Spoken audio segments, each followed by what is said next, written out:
इस बुलेटिन की शुरुआत हम कर रहे हैं एक बड़ी खबर से। विपक्ष ने प्रधानमंत्री नरेंद्र मोदी को एक चिट्ठी लिखी है और उस चिट्ठी में कई सारे सुझाव दिए हैं। इसमें कांग्रेस, समाजवादी पार्टी, टीएमसी के अलावा शिवसेना और बहुत सारे दल हैं। 9 सुझाव दिए हैं। देश भर में मुफ्त वैक्सीनेशन की मांग यहां पर विपक्ष ने की है और ये कहा है कि पूरे देश में मुफ्त में टीके लगाए जाएं। पहली मांग तो ये हो गई। उसके अलावा बेरोजगारों को 6,000 रुपए का भत्ता या उसको सीधे सीधे मदद भी, और ये मदद सिर्फ एक बार की नहीं होगी, मदद हर महीने बेरोजगारों को देनी होगी जब तक कि कोरोना चल रहा है। तो प्रधानमंत्री नरेंद्र मोदी को विपक्ष ने मिलकर एक चिट्ठी लिखी है और विभिन्न राजनीतिक दलों ने ये 9 सुझाव दिए हैं। 35,000 करोड़ रुपए खर्च करने की बात भी इस चिट्ठी में सामने आई है और ये कहा है कि प्रधानमंत्री नरेंद्र मोदी इस पर विचार करें, मुफ्त में पूरे देश को वैक्सीन लगाई जाए और हर महीने 6,000 रुपए बेरोजगारों को भी दिए जाएं। हम आपको बिहार में अस्पतालों की स्थिति की ग्राउंड रिपोर्ट लगातार दिखा रहे हैं। हम आपको ये भी दिखा रहे हैं कि कैसे सुशासन बाबू के अस्पताल बहुत ज्यादा बीमार हैं। मगर आज हम आपको दिखाने जा रहे हैं एक ऐसी रिपोर्ट कि आप भी ये कह देंगे कि बिहार के स्वास्थ्य विभाग में ही भूसा भरा हुआ है। जी हां, ये रिपोर्ट सहरसा की है। सहरसा के एक अस्पताल में जहां ऑक्सीजन, दवाई और डॉक्टर्स होने चाहिए, वहां पर भूसा भरा है।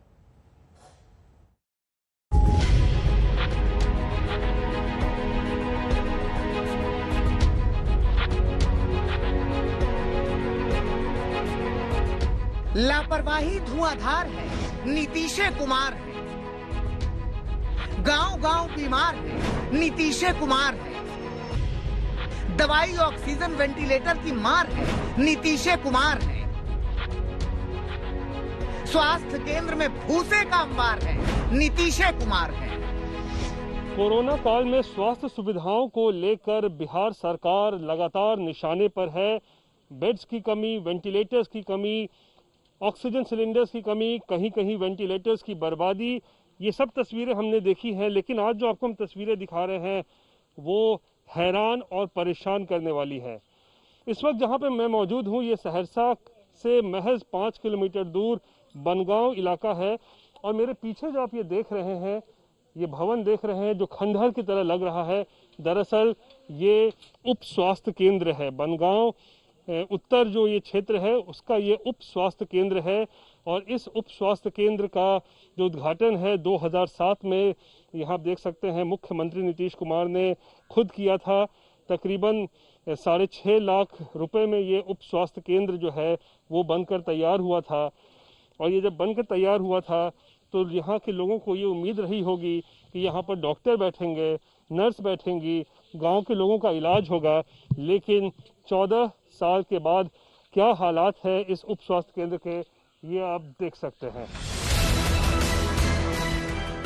तो 14 बरस पहले खुद नीतीश कुमार ने 6.5 लाख रुपए की लागत से बने इस उप स्वास्थ्य केंद्र का उद्घाटन किया था।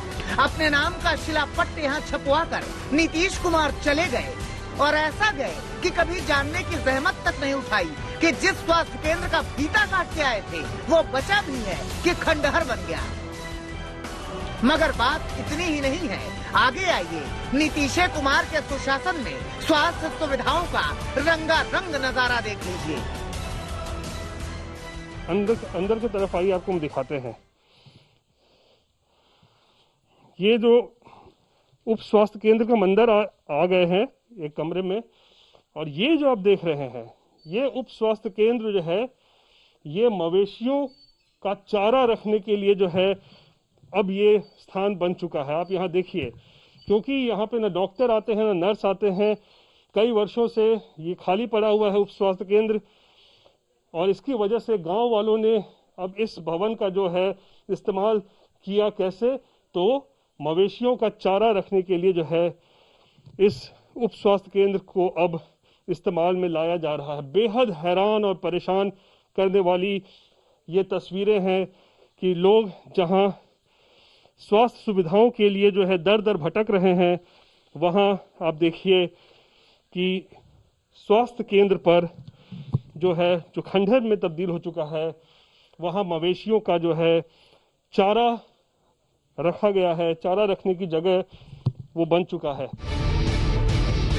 तो समझिए, जहां ऑक्सीजन, दवाई, वेंटिलेटर, आईसीयू, स्ट्रेचर होना था, वहां भूसा भरा पड़ा है। दरअसल ये भूसा सिर्फ इस उप स्वास्थ्य केंद्र में नहीं, बल्कि बिहार की स्वास्थ्य व्यवस्था में भरा है। यहाँ पे जब से ये शुरू हुआ है, तब से अभी तक कोई डॉक्टर बैठा नहीं है, और जब यहाँ पे कोई बैठेगा नहीं, यहाँ पे सफाई नहीं होगा तो होना ही है खंडर में तब्दील। बाकी यहाँ की व्यवस्था बहुत ही डमाडोल है। यहाँ के मुखिया से लेकर और आम पब्लिक तक किसी को इसमें कोई इंटरेस्ट नहीं है। 2 साल पहले से बताया गया, कोई इंटरेस्ट नहीं ले रहा। जहां डॉक्टर, नर्स, स्वास्थ्य कर्मी होने थे, वहां मवेशी टहलते हैं, मस्त भूसा खाते हैं, खड़े खड़े पगुराते हैं। क्योंकि सहरसा जिले के बनगांव में रहने वाले यहाँ के लोगों ने तो मान ही लिया था कि उन्हें किसी तरह की कोई सुविधा नहीं मिलने वाली। सारी उपस्थिति नगण्य थी, जिसको देखते हुए हम लोग एक ओपन हैशटैग बनगांव PHC का मुहिम चलाया सोशल मीडिया पे, जिस मार्फत से सरकार और मीडिया जागी और सारा नज़ारा आपके सामने है। ऐसे ही एक सेम PHC बनगांव दक्षिणी में भी है, उनका भी सारा काम यही है। जनसरोकार जैसे मुद्दा से जुड़ा हुआ यहाँ का लोकल प्रतिनिधि उसका कोई वैल्यू नहीं देता है, इसीलिए ये PHC आज इस हालत में है। सोचिए, बेशर्मी, अव्यवस्था, अराजकता, असंवेदनशीलता लगातार है, बार बार है। और हाँ, भूलिएगा नहीं, नीतीश कुमार हैं। रोहित कुमार सिंह, सहरसा, आज तक। इस समय एक बड़ी खबर आ रही है महाराष्ट्र से। महाराष्ट्र में लॉकडाउन चल रहा है, लेकिन ये लॉकडाउन 31 मई तक के लिए बढ़ा दिया गया है।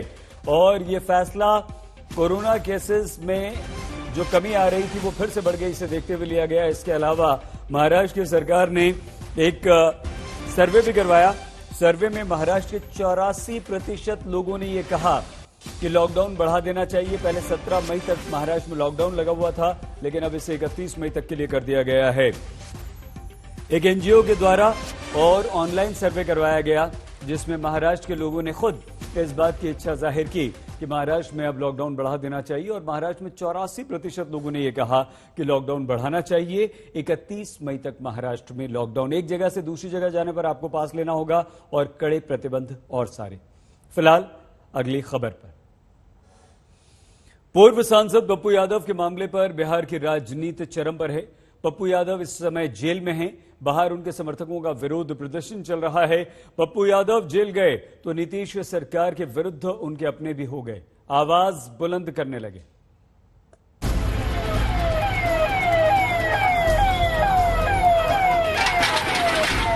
एक मसीहा को आप अंदर कर दिए। यह सरकार पूरी तरह से तानाशाही हो चुकी है। पूरा की तरफ लेके जा रही है, जेल की तरफ लाने को कार्यकर्ताओं ने भी। पप्पू जी की गिरफ्तारी की जितनी निंदा की जाए वो कम है।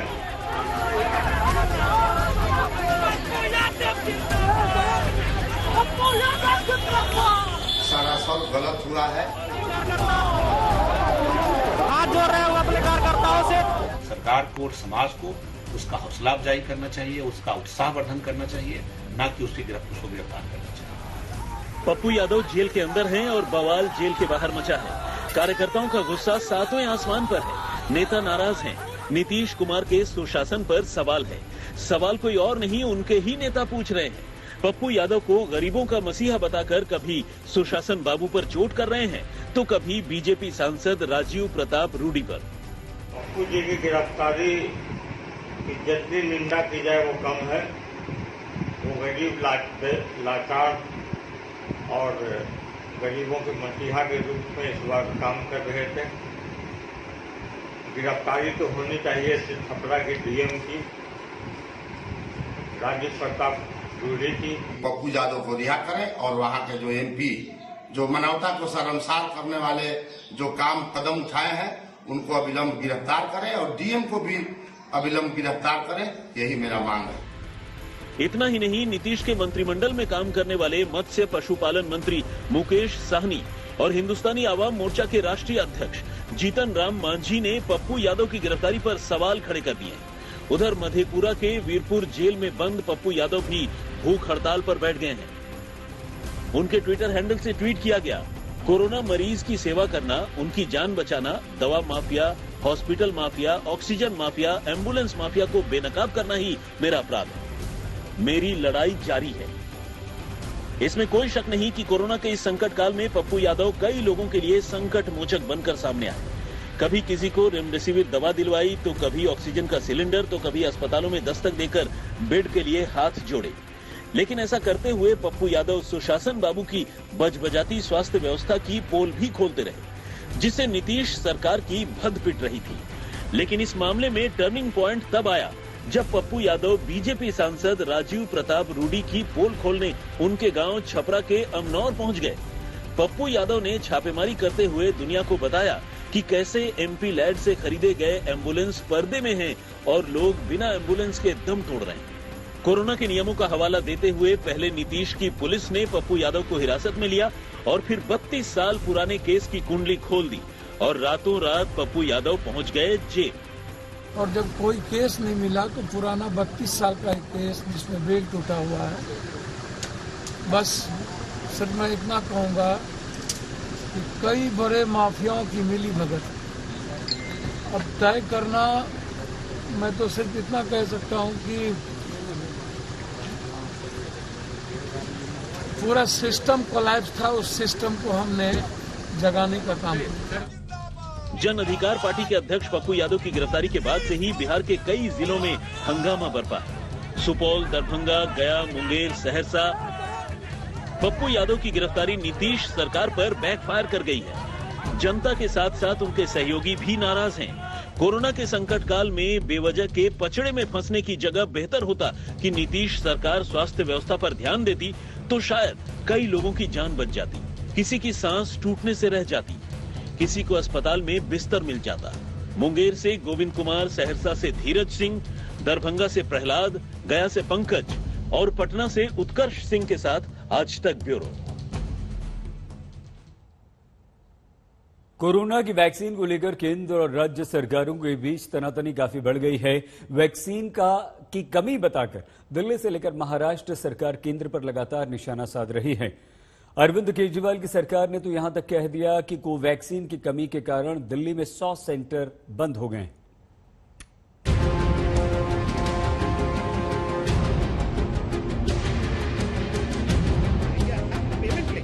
जब कोरोना के खिलाफ लड़ाई लड़नी है तब आपस में लड़ रहे हैं। जहां सांसों के लिए जंग चल रही है वहां सियासत की बिग फाइट देखने को मिल रही है। केंद्र और राज्यों के बीच तू मैं का शोर सुनाई दे रहा है। वैक्सीन को लेकर बवाल मचा है। कितनी वैक्सीन देश के लोगों को लगेगी, कितनी वैक्सीन केंद्र सरकार एक्सपोर्ट करेगी, देश विदेशों में बेचेगी, ये केंद्र सरकार तय कर रही है। जब केंद्र सरकार तय कर रही है तो फिर ये जिम्मेदारी लेनी चाहिए केंद्र सरकार को कि अगर वैक्सीन 6.5 करोड़ वैक्सीन एक्सपोर्ट नहीं की गई होती तो दिल्ली और मुंबई के एक एक आदमी को 2-2 बार डबल डोज लग चुकी होती अब तक वैक्सीन की। ये जिम्मेदारी भी केंद्र सरकार को लेनी चाहिए। 18 से 44 साल के उम्र के लोगों के लिए हम तो वैक्सीन खरीदना चाहते हैं, दुनिया के बाजार से भी खरीदना चाहते हैं, लेकिन वैक्सीन उपलब्ध नहीं हो रहा है, इसलिए उसको हमारे को थोड़ा गो स्लो करना पड़ेगा। दूसरा हमारे पास कोई उपाय नहीं है। टीके को लेकर कई राज्यों ने शिकायतों की पोटली खोली तो बीजेपी से भी जवाब आया। बीजेपी ने टीके के टोटा होने का ठीकरा राज्यों पर ही फोड़ दिया। Vaccine doses receive till date, Covaxin 1.5 lakh, Covishield 4 lakh, total 5.5 lakh. मैंने ही बताया था उस दिन 5.5 लाख, ठीक है। और उसके बाद नीचे क्या लिखते हैं, 2,67,690 doses of Covishield vaccines for 18 to 44 years category expected to arrive by today। मतलब कल ही लगभग 3 लाख वैक्सीन कल ही आ रही थी। तो 8 लाख वैक्सीन की तो यहां हिसाब तो आप खुद ही 8 लाख वैक्सीन का दे रहे हैं और बात आप कर रहे हैं 3 लाख वैक्सीन की, तो 5 लाख वैक्सीन बीच से कहां चली गई। वैक्सीनेशन की रफ्तार पिछले कुछ दिनों में धीमी पड़ी है। इसकी बड़ी वजह वैक्सीन की कमी है। यही वजह है कि कई राज्यों ने ग्लोबल टेंडर निकाल दिया है, लेकिन मोदी सरकार वैक्सीनेशन के किसी और आंकड़े से अपनी पीठ थपथपा रही है।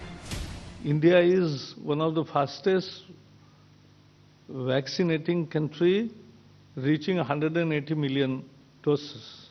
So that you know. सियासत के सूरमा की लड़ाई के बीच स्वास्थ्य मंत्री के साथ 8 राज्यों की बैठक बुलाई गई। एजेंडा वैक्सीन और कोरोना संकट तय किया गया। स्वास्थ्य मंत्री डॉक्टर हर्षवर्धन के साथ महाराष्ट्र, तेलंगाना, ओडिशा, बिहार, झारखंड, उत्तराखंड, जम्मू कश्मीर और लद्दाख के स्वास्थ्य मंत्री और अधिकारियों को बुलाया गया। यूनाइटेड स्टेट्स ऑफ अमेरिका और चाइना के बाद शायद हमारा जो डोजेज हमने दिए हैं ये तीसरे नंबर पर हाईएस्ट नंबर ऑफ डोजेज हैं और मैं इसके लिए विशेष रूप से सभी स्टेट्स को और हमारे वहां के स्वास्थ्य मंत्रियों को और उनकी पूरी टीम को हृदय से आभार व्यक्त करना चाहता हूं। भारत सबसे बड़े संकट से गुजर रहा है। दूसरी लहर ने देश में कोहराम मचा रखा है। भारत में 3,48,000 नए केस दर्ज किए गए, जबकि 4,205 लोगों की मौत हुई है। भारत में इस वक्त कोरोना के 37 लाख एक्टिव केस हैं। खतरा इतना बड़ा है कि बिना एकजुट हुए लड़ाई नहीं लड़ी जा सकती। इतनी छोटी सी बात सियासत करने वालों को क्यों नहीं समझ में आ रही। दिल्ली से ऐश्वर्या पालीवाल, पंकज जैन और अशोक सिंघल के साथ आज तक ब्यूरो। और आइए अब हम आपको उत्तर प्रदेश लिए चलते हैं। आपको दिखाते हैं कि कैसे उत्तर प्रदेश की स्वास्थ्य व्यवस्था का बुरा हाल है। आपको इटावा के एक अस्पताल की रिपोर्ट हम दिखाते हैं और उसी अस्पताल के डॉक्टर को दिखाते सुनवाते हैं जो ये बता रहे हैं कि इस बुरे दौर में वो किन किन मुसीबतों का सामना कर रहे हैं।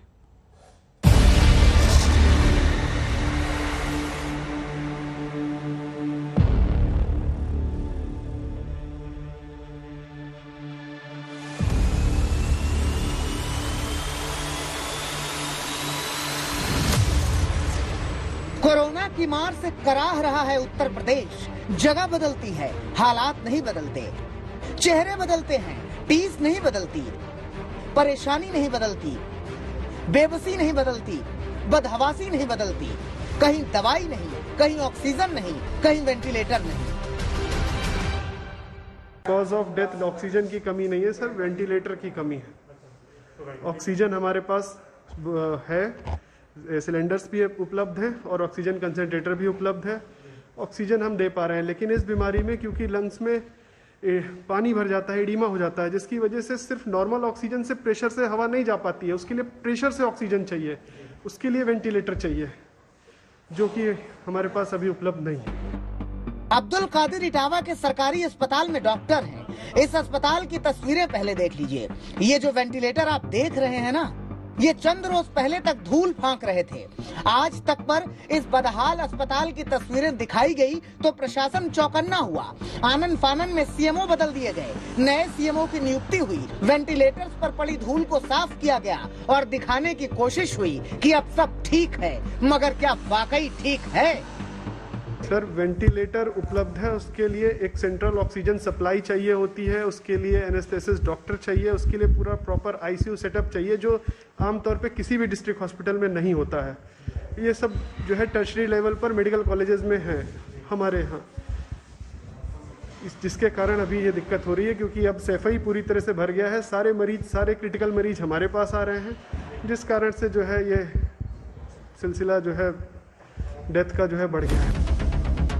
अब्दुल कादिर दुखी हैं इस बात से कि उनके पास जरूरी चीजें हैं ही नहीं। ऑक्सीजन वाले वेंटिलेटर बेड नहीं है, स्वीपर नहीं है, नर्स नहीं है और तो और डॉक्टर नहीं है। काश कि स्टाफ मिल जाए तो लोगों की जान बच जाए।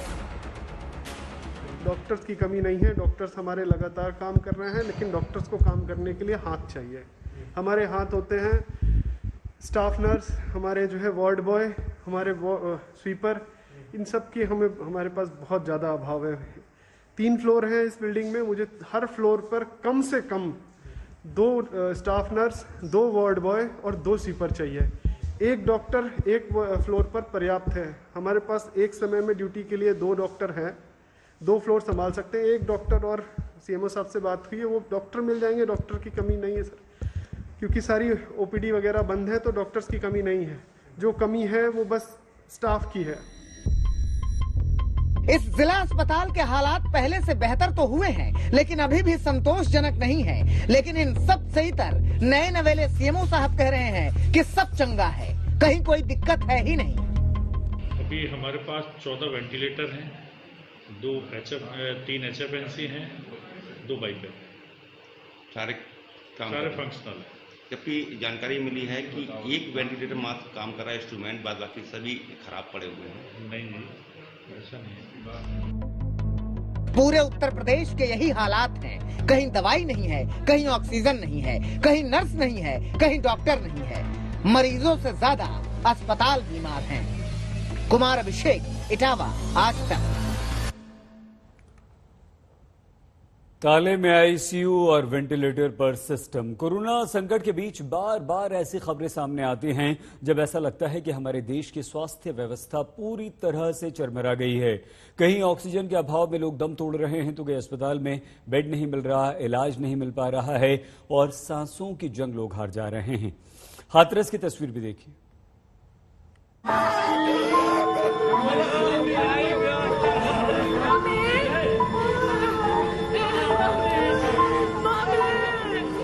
अस्पताल की चौखट पर जाकर अपनों को खोने का दुख क्या होता है, कोई इनसे जाने। शहर शहर ऑक्सीजन और वेंटिलेटर की कमी में मरीज दम तोड़ रहे हैं। हद यह है कि संकट सिर्फ वेंटिलेटर की कमी का नहीं है, बल्कि संकट यह है कि वेंटिलेटर होने के बावजूद इसका इस्तेमाल नहीं हो पा रहा। मंत्री खुद इसकी लताड़ लगा चुके हैं। ट्रॉमा सेंटर में 11 वो वेंटिलेटर पड़े हुए हैं और वेंटिलेटर का अभाव में लोग मर रहे हैं। क्यों? सीएम साहब, सिटी मजिस्ट्रेट साहब नहीं बताइए। 11 अभी हमारी 10 दिन पहले भी बात हुई, 4 दिन पहले भी बात हुई। हमने महानिदेशक से बात किया, उन्होंने कहा कि भाई, हमने कहा स्टाफ दीजिए, उन्होंने कहा कि स्टाफ नहीं है। मैंने कहा कि लोकल स्तर पर आपको स्टाफ की व्यवस्था करने की जरूरत है। आगे क्यों नहीं चालू? मरीज किस अभाव में मरे? वेंटिलेटर के अभाव में, इसलिए कि वेंटिलेटर बलिया में उपस्थित नहीं। 11 वेंटिलेटर स्ट्रामा सेंटर में पड़े हुए, क्यों नहीं चल रहे हैं? हम आपसे और आपसे जानना चाहते। बलिया में लोग वेंटिलेटर के अभाव में मर रहे हैं और 11 वेंटिलेटर पड़ा हुआ। मंत्री जी ये दर्द बलिया का बता रहे थे, लेकिन जब हाथरस के जिला अस्पताल पहुंचे तो लगा यहाँ भी स्थिति ऐसी ही बन सकती है। वेंटिलेटर हैं, लेकिन वो तालों में बंद। आज तक की टीम हाथरस के जिला अस्पताल में इस वक्त मौजूद है और यहाँ की स्थिति आपको दिखाना चाहेंगे कि यहाँ किसी भी तरीके के वैसे इंतजाम नहीं किए गए हैं। यहाँ की स्थिति ये है कि इस अस्पताल में वेंटिलेटर रूम जो है उसमें भी ताला लगा हुआ है। आप देखिए, वेंटिलेटर रूम यहाँ पर लिखा हुआ है और इसको सेफ हाउस के तौर पर यहाँ बताया जा रहा है, लेकिन इस वेंटिलेटर रूम में इस वक्त ताला लगा हुआ है। यहाँ जितने भी वेंटिलेटर हैं, बताया जा रहा है कि 4 वेंटिलेटर इस वक्त यहाँ पर मौजूद हैं, लेकिन सभी वेंटिलेटर जो हैं वो काम नहीं कर रहे हैं और इस सेफ हाउस के अंदर उनको रखा गया है।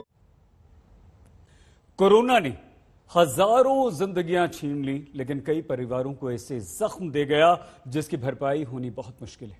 सबसे पहले हम आपको दिखाते हैं अहमदाबाद के एक परिवार का दर्द। जिस परिवार में अकेला कमाने वाला कोरोना का शिकार हो गया, उसके बिना परिवार का क्या हाल है, देखिए।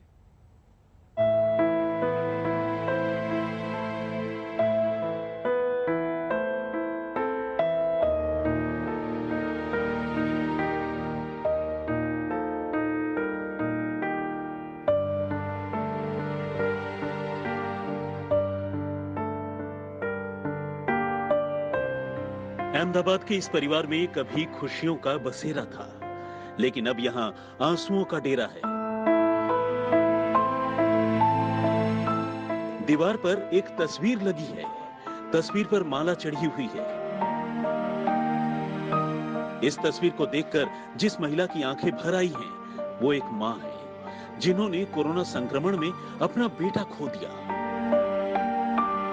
दीवार पर लगी इस तस्वीर में निखिल अजमेरा की मुस्कान आपको दिखाई दे रही है, लेकिन उनके जाने के बाद तो परिवार की जिंदगी में जैसे अंगारे भर आए हैं। अभी उम्र ही क्या थी, सिर्फ 40 साल। निखिल की पत्नी मेधा के आंखों से आंसुओं की बरसात रुकती नहीं। आंखों में सवाल कि कैसे कटेगी आगे की जिंदगी। कभी कोई बंदा ये नहीं सोचता है कि मेरे पे ये मुसीबत कभी भी लाइफ में आएगी। अभी ये जो आ चुकी है उसको भुला तो हम जिंदगी भर नहीं पाएंगे, बट ये चीज है उसमें से बाहर भी निकलना बहुत कंपलसरी है। ठीक है, अगर बाहर नहीं निकलेंगे तो हम खुद नहीं मैनेज कर पाएंगे खुद को। ठीक है, और द थिंग इज थोड़ा थोड़ा डिप्रेस हो जाती हूँ, कभी कभी सोचने भी लगती हूँ, बट वो सोच में फिर एक स्टाइल पे बैठ भी जाती हूँ कि कुछ तो करना ही पड़ेगा इसमें बाहर निकलने के लिए।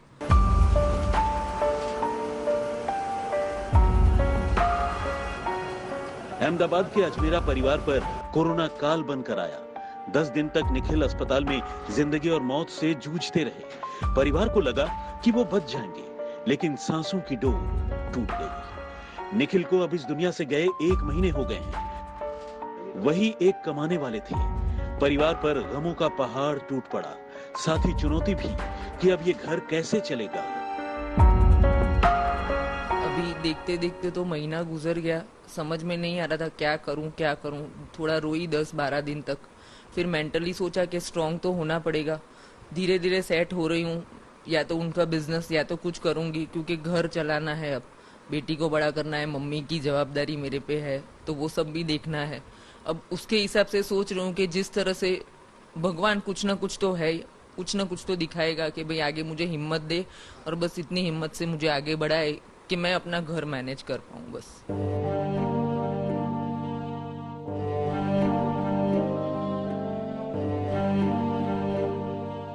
निखिल अजमेरा की बेटी यशस्वी के आंसू थमने का नाम नहीं लेते। अपने पापा की लाडली जब उन्हें याद करती है तो आंसुओं में भीग जाती है। इन आंसुओं की बरसात के बीच भी उसे ध्यान है अपने पापा के सपनों का, जो उन्होंने अपनी बेटी के लिए देखे थे। उनके साथ मस्ती, उनके साथ वॉकिंग पे जाती थी मैं हर रोज, फिर उनके साथ गेम खेलती थी, टीवी देखती थी, उनके साथ ही सोना उठना सब था। अभी तो कुछ पता नहीं, पर मैं पापा का ड्रीम पूरा करूंगी, उनको प्राउड कराऊंगी फील, और उनको जो चाहिए था वो सब कुछ मैं करूंगी उनके लिए।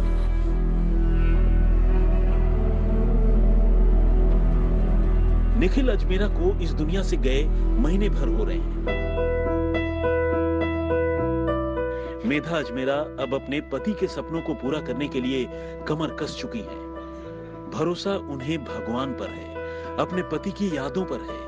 यकीन है उनके पति कहीं नहीं गए हैं, अपनी यादों के रूप में उनके आसपास ही हैं। उसके सपनों को पूरा तो करना ही पड़ेगा, क्योंकि उसके पापा की जो इच्छा थी वो मेरे पे डाल के गए। वो रिस्पॉन्सिबिलिटी तो मैं 100% मेरी तरफ से 100% पूरी करूंगी, और मुझे उसके लिए पता है कि भगवान मेरे साथ है। इवन मेरे पति सब जगह मेरे साथ ही है, वो मुझे कहीं अटकने नहीं देंगे। कुछ भी ऐसा लगता होगा तो वो मुझे कहीं ना कहीं अच्छी सी राह दिखाई देंगे। ना मैं इसके पापा वापस ला सकती हूँ, ना मैं मेरा पति वापस ला सकती हूँ, ना मम्मी का बेटा। तो ये सब रिस्पॉन्सिबिलिटी के कारण अब थोड़ा इसमें जूझना पड़ रहा है। हो जाएगा, उसमें भी भगवान साथ देंगे हमको। निखिल इस परिवार की जिंदगी की डोर थे, जिसमें उनकी माँ, उनकी पत्नी और उनकी बेटी गुथी हुई थी। लेकिन निखिल के सांसों की डोर ही टूट गई। उनके विछोह में पूरा परिवार टूट सा गया था। अब संभल रहा है, क्योंकि जिंदगी रुकती नहीं है, क्योंकि चलना ही जिंदगी है। कोरोना ने लोगों को कुछ ऐसे घाव दिए हैं जिसे वक्त कभी भर नहीं सकता है। किसी ने अपने पिता को खोया है तो किसी ने अपने पति को, लेकिन ये जिंदगी है और जीनी तो है ही। इसी के साथ कई सारे ऐसे लोग हैं जिन्होंने अपने अपनों को खोने के बावजूद खुद के लिए नहीं तो परिवार के दूसरे लोगों के लिए इस गम को उठाकर जी रहे हैं। अहमदाबाद से गोपी घांघर के साथ आज तक ब्यूरो। मेघा का दुख बहुत बड़ा है, लेकिन वो हिम्मत वाली है। उधर उम्र थी पढ़ाई लिखाई की, लेकिन जिम्मेदारी आ गई परिवार चलाने की। बीए भी अभी पूरा नहीं हुआ था कि कोरोना ने एक नौजवान के पिता को उससे छीन लिया। अब परिवार में ये नौजवान अकेला है और उसकी बहन है। आगे जिंदगी कैसे कटेगी, कैसे उसका परिवार चलेगा, कुछ नहीं पता।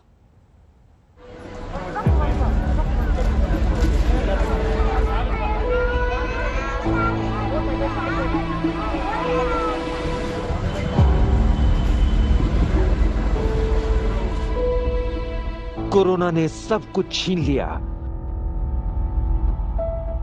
जीने की आस छीन ली, घर का सहारा छीन लिया। कोरोना के कहर में लोगों की सांसें घुट गई, हजारों लोगों ने दम तोड़ दिया, घर का आसरा चला गया। सवाल तो परिवार के बचे हुए लोगों का है, जिए तो जिए कैसे। कोलकाता के खिदिरपुर की इन तंग गलियों में तमाम दर्द भरी कहानियां सिसकियां ले रही हैं। ये तंगहाल गलियां खुद बता रही हैं कि यहां के बाशिंदों की आर्थिक हालत क्या होगी। इन्हीं गलियों के इस घर में रहते हैं अमित प्रसाद। इस नौजवान का सिर घुटा हुआ है, साथ में जिसे आप देख रहे हैं उनकी बहन है। अमित प्रसाद के पिता राम बाबू कोरोना संक्रमित हो गए थे, जिनकी सरकारी अस्पताल में मौत हो गई थी। हालांकि पहले डॉक्टर ने बताया था कि उन्हें कोरोना नहीं है। हाँ सर, लेकिन इसमें डॉक्टर जब बोले थे ना कि एक बार गए थे मिलने के लिए, तो बोले थे कि इनके अंदर से कोविड खत्म हो गया है, बस एक तो और टेस्ट का जरूरत है। उसके बाद उनको अपना लग रहा था, क्योंकि वो बहुत सारे पेशेंट को देख रहे थे, तो उनको तो ज्यादा जानकारी होगा हम लोग से। तो बोले कि लग रहा था अंदर से कोविड खत्म हो चुका है, क्या इतना दिनों के मतलब कोविड नहीं रह सकता उनके अंदर। पिछले 23 अप्रैल को अमित प्रसाद के पिता की कोरोना से मौत हुई थी। उसके बाद तो अमित पर जैसे वज्र गिर गया, सारे सपने चूर हो गए। पिता ही घर में अकेले कमाने वाले थे। अमित तो दिल्ली में ग्रेजुएशन की पढ़ाई कर रहे थे। तो मैं जैसे ग्रेजुएशन कर रहा था दिल्ली से, तो अभी सर तो देखेगी सब कोरोना बढ़ गया तो सब पढ़ाई रुक गया सर। अभी पढ़ाई रुक गया। हाँ तो अभी पहले घर क्या सर पिताजी चलाते? हाँ। और अभी पिताजी लेट कर गया, तो बहुत सा फाइनेंशियल प्रॉब्लम हो रहा है सर कि कैसे क्या करना है। अब तो मेरे ऊपर आ गया ना सर पूरा जिम्मेदारी। अमित को यकीन था कि उनके पिता सही सलामत अस्पताल से लौट आएंगे, लेकिन कोरोना ने उनका सब कुछ छीन लिया। अब उन्हें भविष्य की चिंता सता रही है। परिवार में अमित हैं, उनकी बहन है। सवाल 2 जून की रोटी का है। तो सर मेंटल और शरीर से दोनों से मेरा हरासमेंट हुआ अभी, कि मैं क्या करूं क्या नहीं करूं, अभी कुछ भी उसे समझ में नहीं आ रहा हमें। फिर भी हम लोग का परिवार जितना भी बोला कि घबराना मत, डरना मत, हम लोग आपके साथ हैं। जो मेरे बाहर में परिवार है वो कह रहे हैं। बोले ठीक है, अच्छा है, जब ऐसा होगा जरूरत तो हमको बताना। तो बस कुछ साल पहले अमित की मां का निधन हो गया था। अब पिता का सहारा छूट गया। अमित के सामने सवाल है कि कैसे चलेगी आगे की जिंदगी। कोरोना महामारी के वजह से जितनी भी जाने गई, उनके घरों में बहुत ज्यादा दुख तो है, लेकिन दुख उन लोगों में भी है जिनके माता पिता या फिर निकट कोई रिलेटिव की जान जाने से उनके घर में बहुत ज्यादा से ज्यादा एक फाइनेंशियल क्राइसिस भी उभर कर आया है। कोलकाता के खिदिरपुर इलाके में हमने बात की अमित प्रसाद के साथ, जिनके पिता का देहांत हो गया है कोरोना के वजह से, और अभी घर की पूरी जिम्मेदारी अमित के कंधों पे है। अमित जो ग्रेजुएशन कर रहे थे दिल्ली में, वहां से वो वापस आ चुके हैं और अभी वो सोच रहे हैं कि कैसे इस परिस्थिति को संभाला जाए। बैरकपुर के शांतनु विश्वास की कहानी भी कम दर्दनाक नहीं है। 15 साल पहले उनके पिता की मौत हो गई थी। उस वक्त शांतनु स्कूली छात्र थे और अब कोरोना ने उनकी मां की जिंदगी छीन ली। शांतनु अब अनाथ हो गए। एक तो मां की मौत की पीड़ा, ऊपर से सिस्टम का दर्द। जी हां, नगरपालिका के कोविड प्रोटोकॉल की वजह से शांतनु की मां का शव 22 घंटे तक घर में ही रहा। शव उठने ही नहीं दिया। तक मतलब करीब 22 आवर्स 22 घंटे तक मुझे घर पे रखना पड़ा। यहाँ पे जो म्यूनिसिपल लोग हैं वो ही बोले कि अभी कुछ नहीं हो सकता, अभी रख दो बॉडी, क्योंकि यहाँ पे लोग कम है, प्रेशर बहुत ज़्यादा है, तो बॉडी ऐसे ही रखना पड़ेगा तुम लोगों को। मतलब यहाँ पे सिचुएशन बहुत ही मतलब बिगड़ा हुआ है, मतलब इंफ्रास्ट्रक्चर जो है कोविड को लेके म्यूनिसिपलिटीज़ में, तो ये मुझे सफ़र करना पड़ा। ये 22 आवर्स मतलब बहुत होता है एक इन्फेक्टेड डेड बॉडी, मतलब जो भी है। और कोई था भी नहीं, मैं अकेले ही था यहाँ पे और मेरा वाइफ आए थे। शांतनु अब अपनी पत्नी के साथ यहाँ रहते हैं, लेकिन जो उनकी मां के साथ हुआ उसको लेकर उनका दर्द रह रह कर टीसता है। उत्तरी 24 परगना से दीपक के साथ सूर्याग्नि, कोलकाता, आज तक। कोरोना तो काल बनकर आया, हजारों जिंदगियों पर कहर बनकर टूटा। कहीं शादी की खुशियां मातम में बदल गईं तो कहीं पूरा का पूरा परिवार कोरोना का शिकार हो गया। कोरोना काल में जहां तमाम लोगों की दरियादिली की तस्वीरें सामने आईं तो वहीं इंसानियत को शर्मसार करने वाली करतूतें भी दिखाई दी।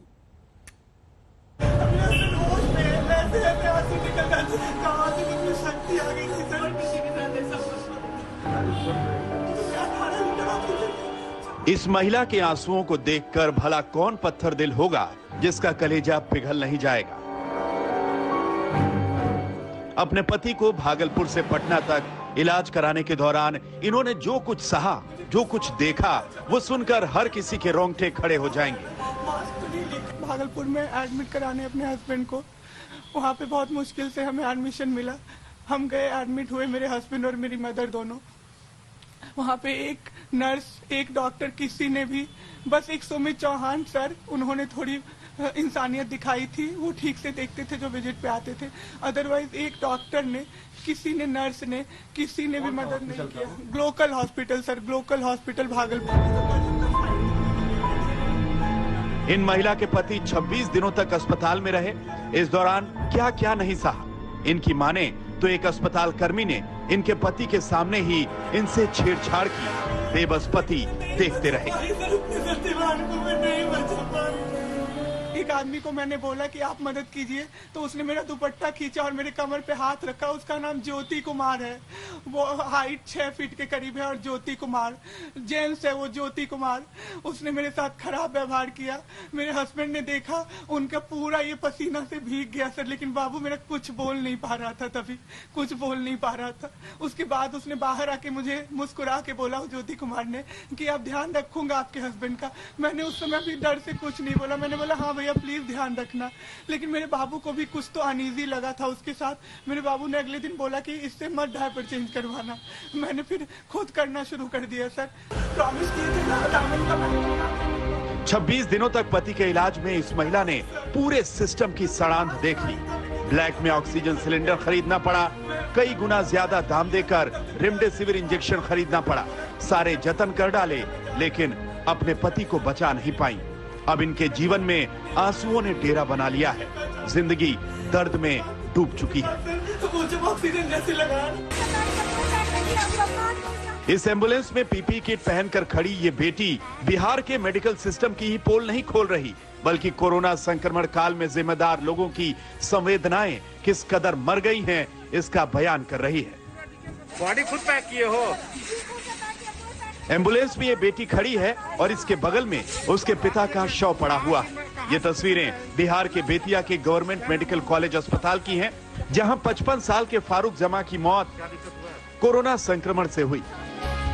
उनकी मौत के बाद परिजन उनके शव का इंतजार कर रहे थे, लेकिन अस्पताल के किसी भी कर्मचारी ने शव को छुआ तक नहीं।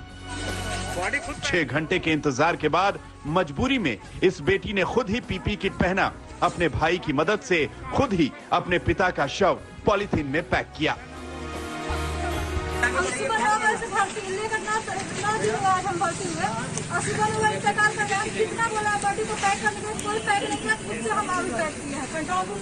शिकायत करने के बाद मुझे मिला किट, पीपी किट, और मैंने खुद पैक किया। इस बेटी ने अपने पिता के शव को पैक किया, अपने भाई के साथ मिलकर शव को स्ट्रेचर पर रखा और एम्बुलेंस तक ले आई। धधकती चिताओं की ये तस्वीरें बिहार में दरभंगा की हैं, जहां शादी का एक आयोजन लोगों के लिए काल बन गया। शादी की खुशियां मातम में बदल गईं। शादी के 15 दिन के भीतर आयोजन में शामिल एक परिवार के 4 लोगों की मौत हो गई। परिवार में शवों को कंधा देने वाला कोई नहीं बचा। पटना से उत्कर्ष सिंह और सुजीत कुमार झा, आज तक ब्यूरो।